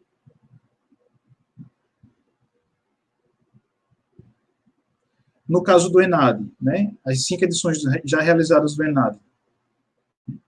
Então, filosofia antiga, com 25 incidências, filosofia medieval com 18, filosofia moderna com 35 e filosofia contemporânea com 46. Né? Então, pensar em currículo de filosofia, né, pode ser considerado o ENAD como um critério, como um indicador, na hora de montar os programas. E programas não só para os bacharelados, mas também para as licenciaturas, além das questões de disciplinas pedagógicas para esse último tipo de curso, né? No caso do ENEM, próximo slide, né, de 2019, ou de 2009 até o ano passado, até 2019, a maior incidência, filosofia moderna, depois contemporânea, antiga e medieval. Bom, então são essas considerações, né, que eu gostaria de apresentar, são dados, né, para a gente pensar a situação hoje, né, do ensino de filosofia, né, mas principalmente da formação, né, do professor de filosofia, diante não só das reformas, né, da reforma educacional do novo ensino médio, mas também da realidade, né, que nós temos hoje no país. Né. Eu procurei identificar essa dicotomia na minha discussão entre licenciatura e bacharelado, mostrando, né, pelo menos eu tentei mostrar que não existe essa dicotomia, né, pelo menos do ponto de vista conceitual. Né. A questão da área ensino de filosofia nos cursos de licenciatura, em filosofia, e, por fim, né, a questão das avaliações em larga escala, que, como eu disse, né, elas incidem diretamente na formação dos professores, né, e também dos bacharéis. Mas, como nós estamos falando de formação docente, eu vou optar, dar ênfase a essa questão da formação docente, né, do licenciando de filosofia. Então, pensar currículo de filosofia, práticas, né, curriculares no ensino de filosofia, né, precisa, no meu modo de ver, considerar esses fatores que eu mencionei. Né, isso serve também, né, para os programas, né, tanto o PIBID, né, que congrega alunos do primeiro, né, ao quarto semestre das licenciaturas, do residência pedagógica, do quinto ao oitavo, e também do mestrado profissional em filosofia. Então, são essas minhas considerações. Obrigado, Ildenilson, aí, pela coordenação da mesa, por ter passado os slides para mim, e estou aberto aí à discussão. Obrigado, Christian. Agradecer aqui ao Paulo, que está lá com o trabalho aí, slides. Agradecer imensamente pela sua intervenção, pela sua participação aqui com a gente, né? Enfim, por esse levantamento que você faz e, ao mesmo tempo, pela crítica, né? Ao modo como a gente ainda está procedendo e a gente precisa avançar de fato, né? Bom, eu acho que agora a gente tem um tempo para poder colocar algumas questões, né? Para conversa. A Ana Mércia volta agora, o João Paulo também. Nós já temos aqui, enfim, algumas participações importantes, né? Temos aqui colegas professores, Profilo, temos estudantes, para a gente aproveitar o tempo, nosso tempo aqui também é agora curto, né? Já vou lançar uma questão que está aqui feita, direcionada para a Ana Mércia, né? Sobre a BNCC, mas fica à vontade todos para poder comentar. A Simone Aparecida Vaz faz uma sobre a BNCC, houve mudanças na educação infantil, fundamental, é uma pergunta que ela está fazendo. Podem ficar à vontade, se quiserem, Ana.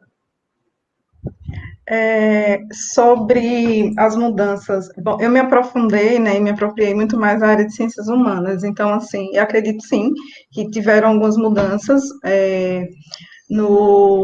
em relação, principalmente do ensino fundamental para o ensino médio, mas eu confesso que, desde que eu estou engajada nesse projeto de construção do currículo, eu analisei, assim, eu posso falar com mais propriedade da área de ciências humanas.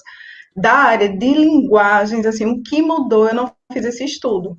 Por exemplo, eu não fiz esse estudo comparativo do currículo do infantil, do fundamental e do médio. Então, eu não sei dizer quais mudanças tiveram, né, nesse sentido. Então, é isso. Eu não posso falar de propriedade de linguagens, né? Eu posso falar de humanas, mas linguagens, eu não sei quais foram as mudanças. Então, não teria como responder.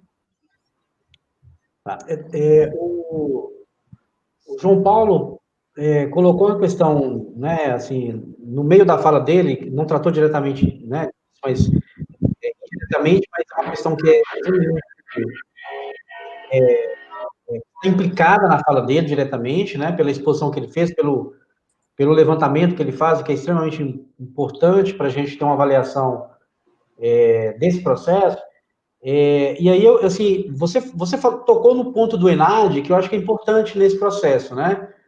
E, assim, eu gostaria de te ouvir um pouco nesse sentido, né? Como não foi o objeto da tua exposição, quer dizer, queria que você falasse um pouco do ENAD, da sua crítica, né? A metodologia de avaliação e os impactos disso no ensino de filosofia, os impactos disso no próprio processo.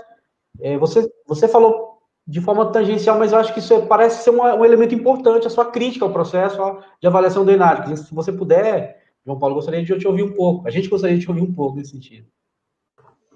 Certo, Edenilson. Então, nós temos nos debruçado um pouco sobre o ENAD, né, por conta da divisão de licenciaturas, e nós temos, né, uma série de críticas, até esse modelo de como ele é feito, as questões para os alunos que estão no início do curso, as mesmas alunos que estão no final, a falta de diálogo que eles têm com as universidades, acerca da elaboração desse tipo de prova. Então, no caso da UFES, eu posso falar no caso da UFES, né, há um redirecionamento das questões de alguns cursos, né, que alguns cursos colocam, quando fazem o ENAD, problematizando essas provas, e muitas vezes essas questões elas não são respondidas pelos órgãos do Ministério da Educação, né, pelo INEP, que constrói esse tipo de avaliação. Então, a gente tem enfrentado isso, né, já enfrentava e mais nos últimos tempos. Há um silêncio muito grande, é preparado, é dentro de uma lógica, e que essa lógica não se abre espaço para ouvir. No caso do curso de filosofia, eu não tenho essa propriedade para falar, né, porque eu sou da história, estou na educação, mas no caso das licenciaturas da universidade, o que a gente tem conversado com os cursos, o que é que a gente tem orientado aos cursos existe uma lógica assim, na elaboração dessa prova, que os nossos alunos, eles sabem bem mais, eles estudam bem mais do que está ali naquela prova, né, eles leem bem mais. A prova é um teste, né, de um momento muito, muito parado ali de avaliação. Contudo, nossos alunos, eles não são preparados, e claro que a gente não vai dizer que tem que fazer esse tipo de prova, não são preparados para responder essas questões de marcar X e coisa do tipo, o que acaba, né, dificultando muitas vezes e comprometendo a avaliação dos nossos cursos. Então, os alunos leram o livro, que eles tiraram um pedaço do livro, uma citação para colocar lá na prova, mas muitas vezes a forma como eles questionam e como eles apresentam as alternativas, os alunos não conseguem acertar porque não tem não tem lidado com isso ao longo do seu processo formativo. Então, o que é que a gente sugere, né? Não é um curso preparatório para o ENAD, nem nada desse tipo, né? Não somos de acordo com nada desse tipo. Mas que os professores possam, em alguma medida, conversar sobre o tipo de prova, como é que essas questões elas são elaboradas, criticar essas questões, mas mostrar essa avaliação para os alunos, porque muitas vezes os alunos chegam lá sem nunca ter visto a prova ou tudo mais. E a nota do ENAD é uma nota importantíssima, embora a gente discorde da forma como ele é feito, mas a nota que ela que eles chegam é uma nota importantíssima para a vida do curso. Inclusive, essa nota baixa, com recorrência, implica em visitas, né, em outros problemas que o curso pode vir a ter. Então, o que a gente não quer é isso, né? A gente tem questionado, tem um departamento na UFES, que é a professora Marluce, né, que é técnica em assuntos educacionais, cuida só do ENAD, e a gente tem trabalhado muito, né, porque a prova seria agora em novembro, infelizmente, né, a pandemia mudou tudo isso, mas a gente tem tentado conversar com os professores para, assim como olhar para a BNCC, assim como olhar para o Enem, a gente precisa extrapolar o que a gente pensa sobre filosofia, sobre história, sobre geografia, e ver como é que essas avaliações em larga escala, como disse o professor Christian, têm cobrado. Não nos adaptarmos, nem nos subjugarmos a ela, mas conhecermos, criticá-las, né, e trabalharmos aí para vencê-las, vamos dizer assim. Ótimo. O Jefferson Oliveira, ele coloca uma questão, e eu vou engatar também, pegar aqui um pouco na questão dele, né? Ele coloca que, assim, como aproximar a universidade às escolas da educação básica, né? E aí, eu acho que o Christian tocou num ponto que é fundamental e que talvez responda um pouco, inicialmente, a questão do Jefferson Oliveira, mas vocês todos fiquem à vontade também. E aí, que assim, Christian, você falou desse problema, né, entre bacharelado e licenciatura em filosofia, mais especificamente, mas a gente pode avançar para as licenciaturas, né, que também tem cursos de bacharelado em outras áreas, e que tem implicações, né, no ensino básico, no ensino médio, de modo especial, e você coloca um problema importante, né, quer dizer, como diminuir esse caráter, como você disse, né, esse caráter bacharelesco, né, dos cursos de ensino superior de filosofia, para partir para o campo da formação de professores, ou seja, assumir um pouco essa vocação nossa que é importante, né? Quer dizer, nós temos um problema de currículo de ensino de filosofia, né? Quer dizer, nesse ponto aí, né? Essa confusão entre o currículo de bacharelado e o currículo de filosofia. Quer dizer, você acha que, assim, a sua avaliação, você acha que nós estamos na direção dessa disputa nas universidades, ou seja, os cursos estão de fato disputando isso, né? Um currículo mais condizente com a nossa situação, com a nossa necessidade, né? Com as nossas urgências para o ensino de filosofia, né? Você acha que o Profilo, de algum modo, tem sido uma saída para isso? Você vê perspectivas interessantes no futuro próximo para isso, né? Considerando também esse considerando esse panorama que o João coloca, que a Ana também da BNCC, enfim, você acha que a gente está no caminho certo dessa disputa nas universidades? De aproximação, de uma aproximação mais fecunda com o ensino básico, com o ensino médio, né?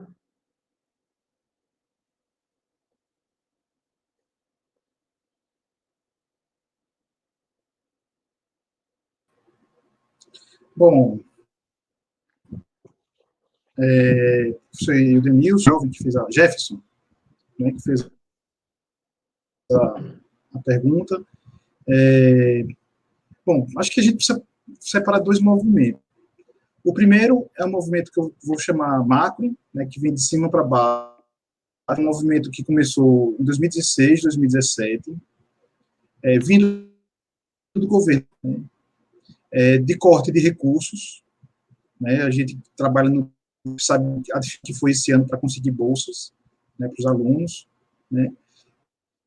No caso pedagógico do PIBID, por exemplo, na edição passada, tinha 90 mil bolsas para o país inteiro, diminuiu para 60 mil bolsas no país inteiro, ou seja, um corte de 1/3, né, das bolsas, né, em 2 programas em que o governo fala tanto em fortalecer, né, que é a questão da relação entre formação inicial e a escola, né, e uma série de fatores, né, a própria emenda 95, que impede investimentos, gastos, enfim, né, como educação. Então, acho que esse é um fator que a gente precisa considerar, né, esse que eu repito, né, que é um movimento que vem de cima para baixo.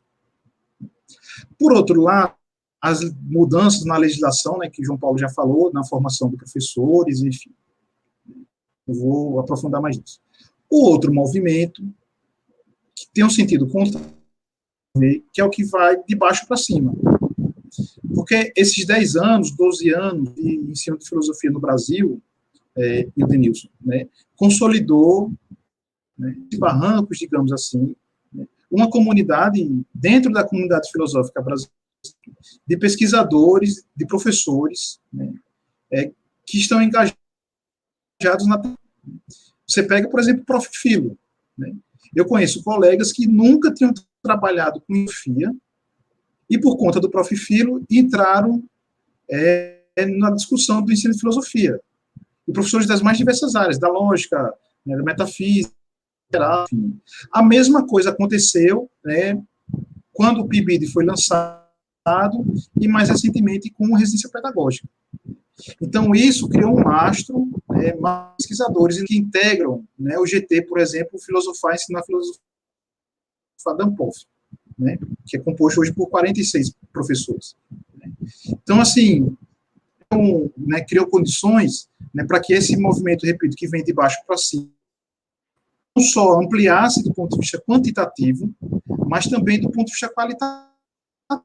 Uma prova maior é que no último encontro da Ampof, de Vitória, né, não esse que teve há pouco mais de um mês, né, trabalhos da área de ensino, dos 2 trabalhos apresentados na Ampof, 10%, né, foram da área de ensino de filosofia. E eu estou falando no espaço da Ampof, ensino médio, e do GT, né, Filosofar e Ensinar Filosofar, e das sessões temáticas. Então, isso é muita coisa. Hoje, se estima que há 450 alunos matriculados no PROF, em todo o país, nos 16 núcleos, né, vinculados às universidades federais. Então, para você desmontar isso, não vai ser da noite para o dia. E, por outro lado, e é isso que eu estou falando, esse movimento de baixo para cima, né, essa capilaridade, né, essa amplitude quantitativa de pessoas envolvidas com a discussão, né, do ensino de filosofia, mais diversas etapas educacionais, educação básica, graduação e pós-graduação, tem provido, né, discussões interessantes no âmbito da formação, né, dos professores, né, e ainda mais agora com essa questão da BNCC docente, né.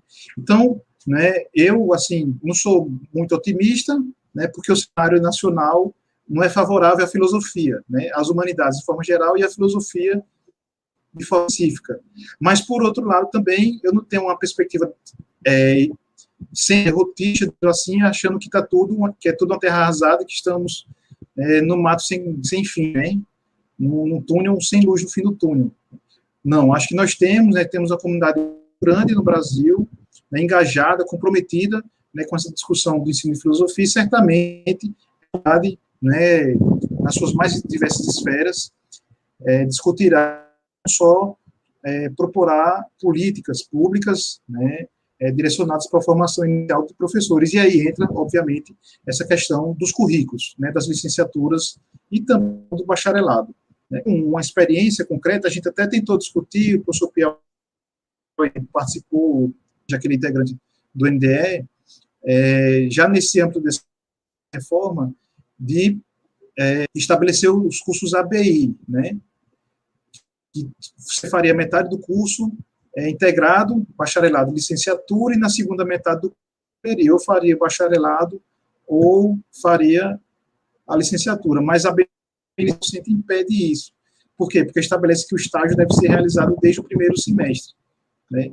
Assim, cabe a nós, né, pesquisadores, professores, doutores, enfim, né, opções, porque, como eu disse, né, hoje quem cursa filosofia no Brasil ou é professor da educação básica ou vai ser professor do ensino superior.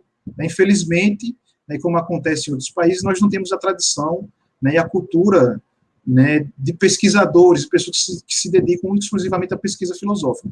Até porque no Brasil quem produz pesquisa é a universidade, só pesquisa, né, ensino e extensão, e gestão. Né, então, assim, né, acho que é uma questão que a gente precisa pensar e encontrar soluções o mais rápido possível diante da situação que está dada para a gente, né?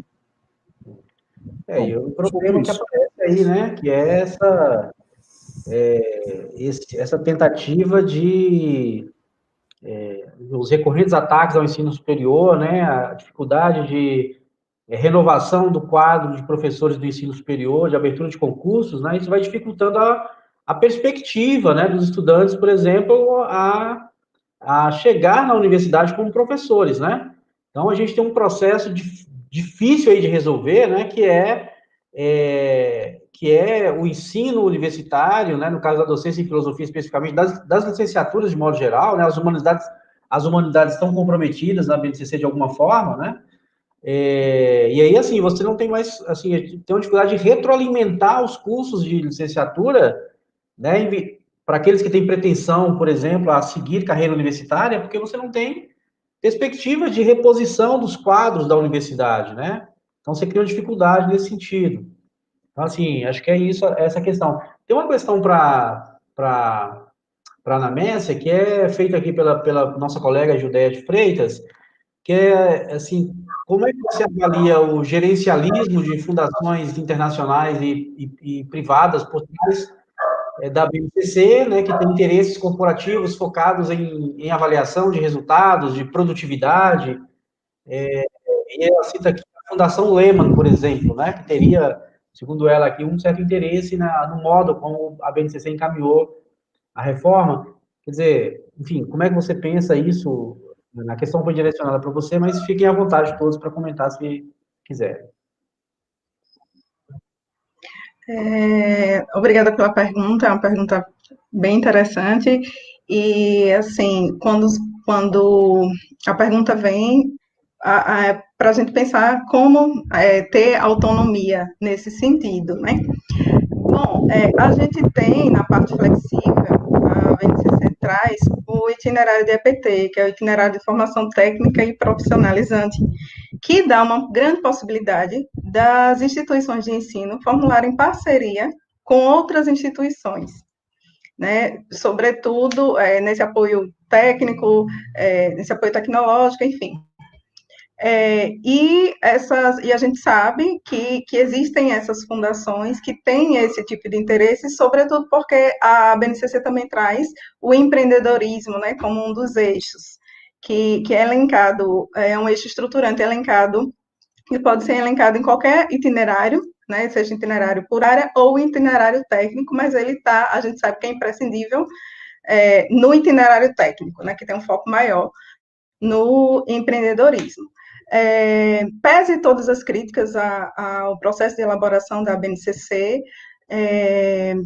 o que eu posso, como é que eu vejo isso, a gente precisa ter um cuidado em relação a isso, né? eu não fiz uma análise com profundidade, porque eu não fiz essa análise de como essas instituições interferiram, digamos, no processo de elaboração da BNCC. Mas o que eu posso dizer é que, no processo de elaboração do currículo, que não é que o currículo, existe uma autonomia dos estados nesse processo de elaboração do currículo, essas instituições, elas não estiveram por trás desse processo de elaboração. O que esteve por trás do processo de elaboração dos currículos, e aqui eu posso falar do currículo em relação ao currículo de Sergipe, foi a partir de um processo de uma formação de equipe através de edital, do programa, né, como eu já citei, Programa de Implementação do Novo Ensino Médio, do PROBNCC, que foi composto, e é composto, né, a gente ainda está finalizando, embora já houve a entrega do currículo por professores da educação básica. Então, pensando também nessas questões da possibilidade como isso ia interferir e impactar, né, eu me coloquei nesse lugar e nessa responsabilidade de pensar na elaboração do currículo de filosofia, porque eu penso que a gente pode ocupar esses espaços.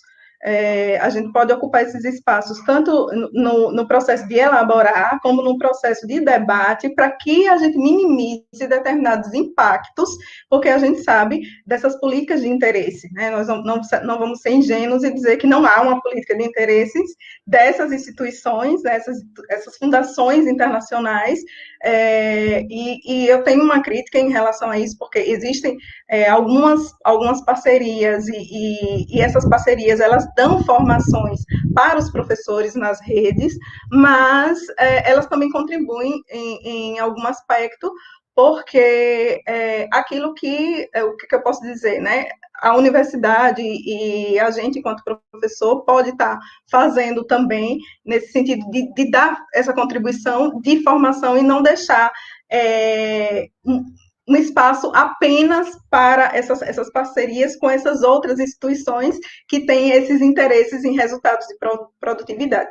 Não sei se eu consegui responder, se os colegas quiserem complementar a minha fala, mas o que eu posso dizer é que falando no processo de construção curricular, foi uma construção não vinculada a uma determinada instituição, com interferência de uma determinada instituição, mas foi uma construção coletiva, democrática, onde os professores da rede foram ouvidos, com consulta pública, enfim, nesse sentido, sim, no processo de construção curricular houve uma autonomia. Agora, a gente entende que existe um itinerário formativo e existem os documentos que dão essa possibilidade de que as redes de ensino, as redes estaduais, os estados, né, secretarias, estabeleçam essas parcerias. Como isso vai ser feito e qual a política de interesse por trás disso, eu não posso dizer qual vai ser. Eu posso dizer que há, sim, essa possibilidade, inclusive a questão do notório saber, né, que foi tão criticada e foi tão debatida, está inserida nesse âmbito da formação técnica profissional. Na formação básica, não. O professor tem que ter a licenciatura, tem que ter a graduação em filosofia, história, enfim, nas disciplinas que ele vai lecionar. Mas no ensino técnico profissional, ele pode ter notório saber. Então, se alguém quiser complementar minha fala, é isso que eu posso dizer, né, e contribuir.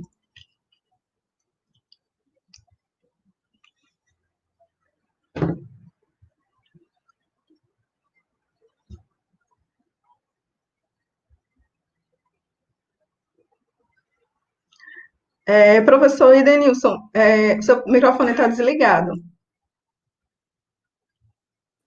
Tá, me desculpe. Eu vou aproveitar a sua deixa, né, para os colegas, e vou fazer uma última questão. A gente está caminhando para o final, né, dessa nossa mesa. Não é direcionado para nenhum de vocês especificamente, mas para todos, que todos pudessem, né, falar também em termos de considerações finais nesse sentido. A Mariette Moraes faz aqui uma pergunta: como é que o estágio está sendo realizado nesse momento de pandemia, mas acho que cada universidade tomou uma decisão diferente, né? A Franciele Munique faz aqui, então, um elogio, né, ao Christian, ao João, enfim, certamente, enfim, conhece vocês, conhece o trabalho de vocês já. E a questão que eu gostaria de fazer é justamente essa para vocês, né? A partir do levantamento que cada um de vocês, cada um fez um levantamento muito importante, aí, muito detalhado, né? Da BNCC, enfim, dos cursos da universidade, enfim, do processo. Quer dizer, qual é a previsão, né, que vocês fazem, já que nós estamos nessa perspectiva do fim do mundo, né? Para fazer jus um pouco ao tema do nosso evento. Quer dizer, qual a previsão que vocês fazem dos efeitos, de modo geral, da reforma do ensino, né, da BNCC em geral, considerando, né, nesse cenário que as universidades fizeram as suas reformulações, do lugar onde vocês estão e como vocês veem essas reformulações nas universidades, né? Quer dizer, considerando justamente o cenário atual da política educacional no Brasil, né? Quer dizer, vocês acham que as adequações feitas, né, todas elas que nós temos nos esforçado para fazer nas universidades, vocês acham que essas adequações elas se sustentarão no campo do ensino de filosofia e das humanidades em geral, no caso da história, né, do João que acompanha mais de perto? Quer dizer, ou seja, em relação às humanidades, nós vamos sobreviver? Nós vamos sobreviver a tudo isso?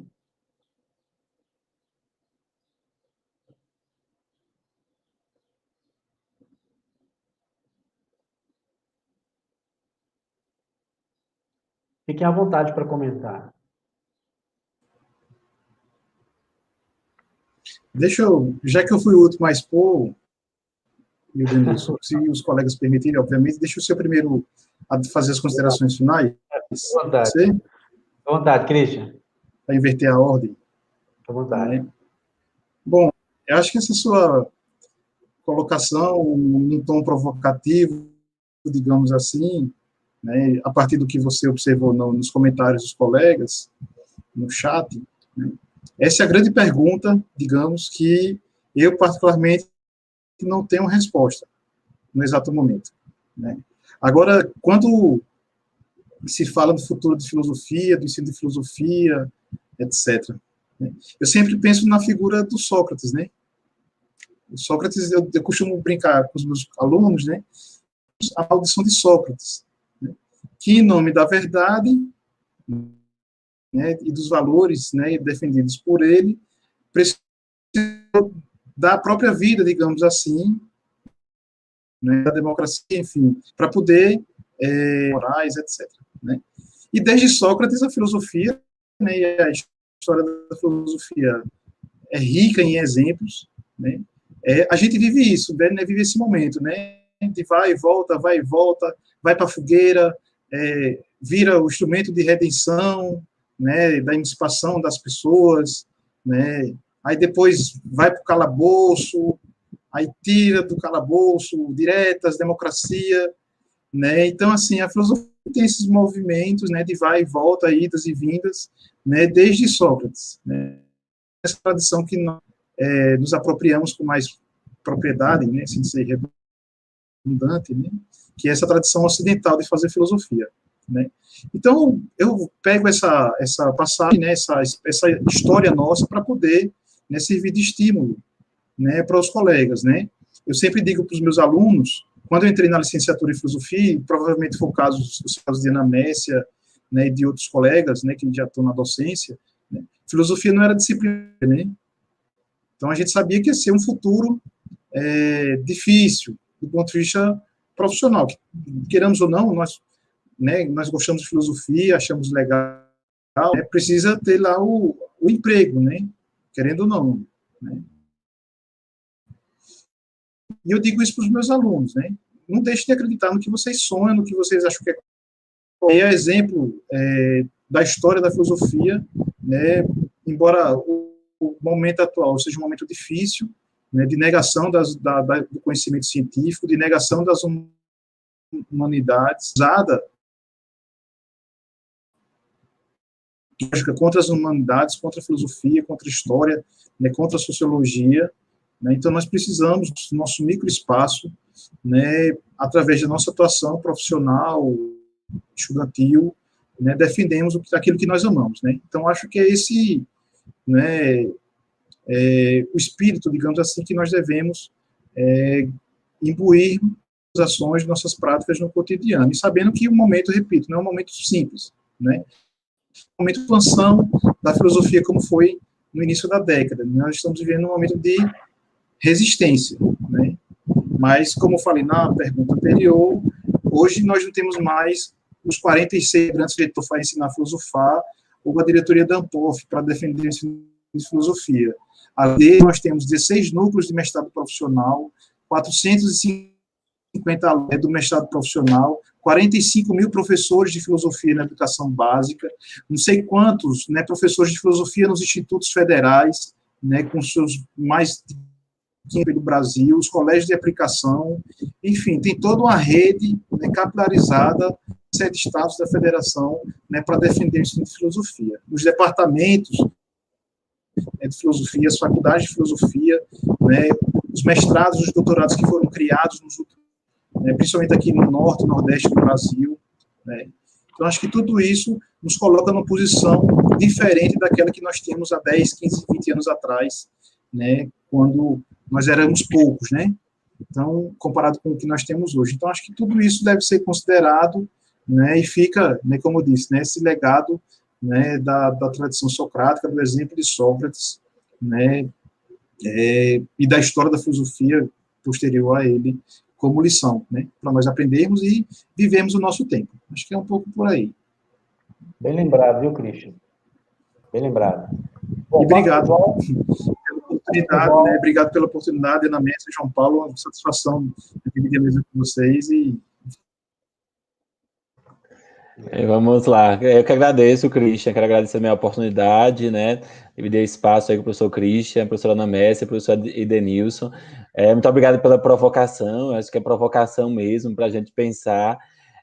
O que eu tenho trabalhado, inclusive nesse tempo aí, nesses últimos 2 anos aí em gestão, acho que é pensar em resistir e estratégias para a luta. E quais são as estratégias que a gente tem para lutar, sabendo que o caminho é árduo, mas muitas vezes a gente precisa entrar no embate e sabendo quais armas utilizar. Eu sou avaliador do PNLD de História e estive nos embates avaliando livro didático de História quando o ministro cogitava que a ditadura civil-militar se era ou não era ditadura, né? Quando se questionava tudo isso, a gente estava lá no bolo, mas eu estava avaliando o livro e lutando dentro, né, do programa, dentro do processo, pela permanência da ditadura como conteúdo e entendendo, obviamente, como diz toda a literatura da área, que existia uma ditadura civil-militar no Brasil entre 64 e 85. Então, acho que a gente precisa, pegando o gancho com a fala, né, ver o que essa legislação traz, discordar dela, buscar estratégias e estar por dentro da situação, buscar parcerias e associações, como o Christian disse, para ver os exemplos de outras universidades, conversar com os pares. Acho que nunca foi tão importante na história recente do país a gente revitalizar as associações, os grupos, e juntos buscar esses mecanismos para que as humanidades tenham um futuro após esse período difícil, complexo, conturbado que nós estamos vivendo. Mas acredito sim, é isso que a gente tem passado para os nossos alunos, sendo discutido com os nossos alunos das licenciaturas. Resistir e lutar são palavras do nosso dia a dia nas humanidades. Muito obrigado pelo convite e pela tarde de boas discussões. Obrigado, João. Nós que agradecemos. Bom, passo para a Ana Messia. Quero agradecer mais uma vez a participação, por dividir esse espaço de debate com vocês, né, com o professor Christian, com o professor João Paulo, pela mediação do professor Edenilson, e realmente também concordo que é uma boa provocação, né, a pergunta, e reitero o que o professor João Paulo falou, a gente tem que se colocar nesses espaços de luta, nesses espaços de poder, né, do que é que a gente pode fazer, de como a gente pode transformar. A filosofia, ela tem esse lugar sempre de resistência, né, dado o caráter histórico da intermitência, né, de sempre a gente nos ronda, né, essa tentativa de retirar a filosofia, retira a filosofia do ensino médio, retira a obrigatoriedade, aí volta para a obrigatoriedade, e a gente está sempre lutando por isso, E eu penso que esse é o nosso papel, que a gente se aproprie, como o professor João Paulo falou, de quais são as mudanças, né, que a gente se aproprie desses documentos, que a gente lute também para que a gente se mantenha nesses espaços, né, de diálogo, nesses espaços, e que o nosso papel enquanto professor, e que eu digo que todo professor é também sempre um pesquisador, e aí a fala de Christian foi bem interessante, da gente não separar, né, não colocar muros entre o bacharelado e a licenciatura, mas ter um diálogo nesse sentido, até porque o bacharelado pode com certeza, e contribui para as pesquisas e para as investigações no campo do ensino de filosofia, para que a gente possa repensar também as nossas práticas. Então, eu penso que o que a gente pode fazer enquanto profissional, enquanto estudante, enquanto pesquisador, é justamente estar nesses lugares, né? E eu digo isso a partir da minha experiência, tanto como professora do ensino médio, tanto quanto nesse lugar de construção curricular, né? Foi um desafio muito grande, foi um trabalho muito difícil, não foi um trabalho fácil, com prazos curtíssimos, né? Com uma demanda enorme, por isso que eu não consegui responder melhor, e até lamento quais foram as mudanças em outras áreas, porque eu tive um ano para estudar uma série de documentos e ainda elaborar currículo, e foram mudanças que nos tomaram, assim, de uma forma muito rápida, com prazos curtos, enfim. Então, assim, mas quando eu me propus a estar nesse lugar, né, que é a importância da gente ocupar esses espaços, foi justamente, o primeiro intuito foi, vou tentar garantir o espaço da filosofia lá no currículo do ensino médio, porque isso poderia ter sido feito de N maneiras, né, inclusive com redução de carga horária, que já é pouca, né, que a gente já uma aula por semana, a gente luta para dar conta de muita coisa. Então, assim, quando eu pensei em estar nesse lugar e ocupar esse lugar, que eu sabia que ia ser um trabalho extenso, difícil, que exigir muita coisa, muita responsabilidade, ou muita crítica, enfim, foi muito desafiador, mas eu penso que a gente não pode ser omisso. A gente não pode fazer diferente. A gente não pode simplesmente colocar uma venda nos olhos. A gente tem que estar lá, e a gente tem que falar, e a gente tem que lutar. E a transformação começa por isso, né? Pelo que a gente faz, pelo nosso fazer profissional, pelo nosso fazer enquanto professor, no dia a dia ali na sala de aula.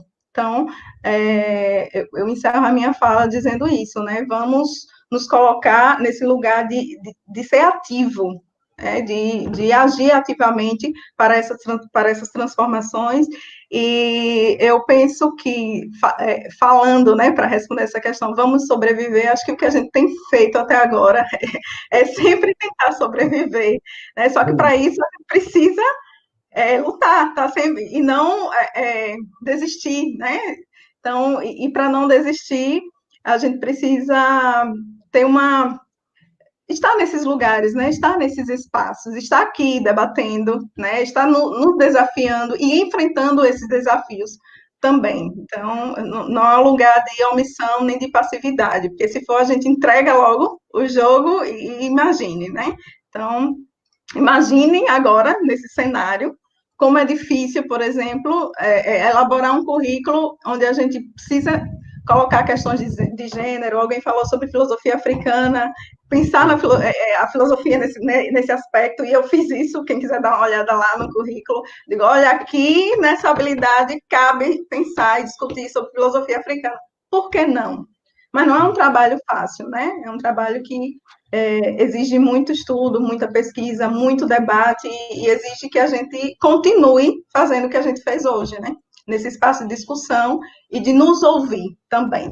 Então, agradeço imensamente e espero receber outros convites como esse, e me coloco à disposição para o diálogo sempre. Muito obrigada. Obrigada, Ana. Bom, eu deixo aqui já, a gente está encerrando, o meu agradecimento, né, pelo canal, agenciamento, por receber o evento, aos organizadores do evento, né, são vários organizadores do evento, aos vários participantes, às várias mesas que estão acontecendo, assim, um evento belíssimo, de uma grandeza, enfim, de um impacto importante para nós.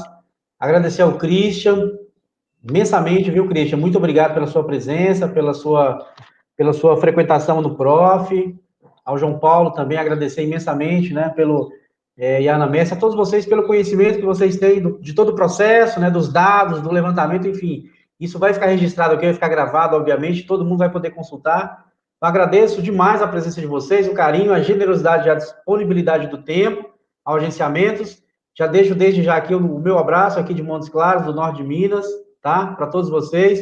Muito obrigado pela presença, a todos que nos acompanharam aqui, ao Paulo Henrique, ao Jair que estão aí nos bastidores, e ao Alex Fabiano, que coordena o agenciamento. Então, muito obrigado a vocês, tenham uma boa tarde. Daqui a pouco a gente tem outra mesa, o evento continua, as perspectivas do fim do mundo não param, tá?